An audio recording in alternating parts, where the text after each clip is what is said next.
உடனே நான் வந்து ஆகஸ்ட் மாதம் 23 நான் இடையன்குடிக்கு வந்தேன். எங்கள் அம்மா என்னை கூட்டிகிட்டு வந்தாங்க.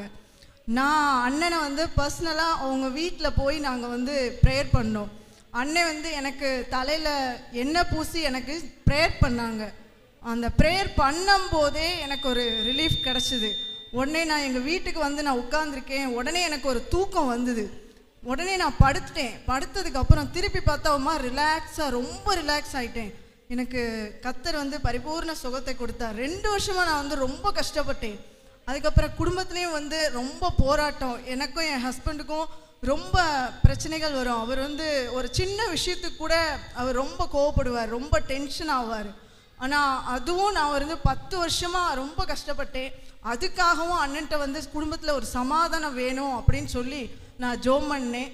ஆனால் கர்த்தர் எனக்கு அதுலேயும் குடும்பத்தில் சமாதானத்தை கொடுத்தார், சுகத்தை கொடுத்தார். கர்த்தருக்கு ஸ்தோத்திரம். ஹல்லேலூயா.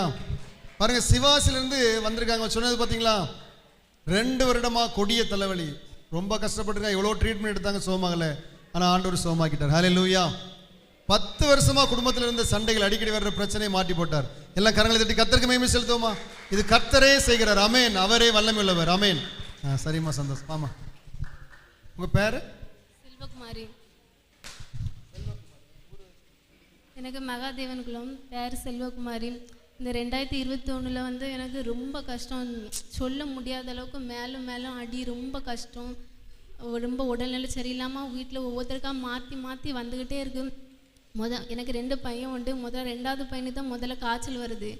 காய்ச்சல் நிற்கவே இல்லை. தினமும் இன்ஜெக்ஷன் போட்டு வந்துகிட்டே இருக்கோம். காய்ச்சல் நிற்கவே இல்லை. கடைசியில் டாக்டர் வந்து டெங்கு காய்ச்சலுக்கு டெஸ்ட் பண்ணணும் அப்படின்னு சொன்னோன்னே எங்களுக்கு ரொம்ப பயமாயிட்டு, டெங்கு காய்ச்சல் இருக்கக்கூடாதுன்னு சொல்லிட்டு உடனே ஐசக்கனுக்கு ஃபோன் போட்டு உடனே ப்ரேயர் பண்ணாங்க. அவங்க மனைவி ரொம்ப நேரம் என் பையனுக்காக ஜெபம்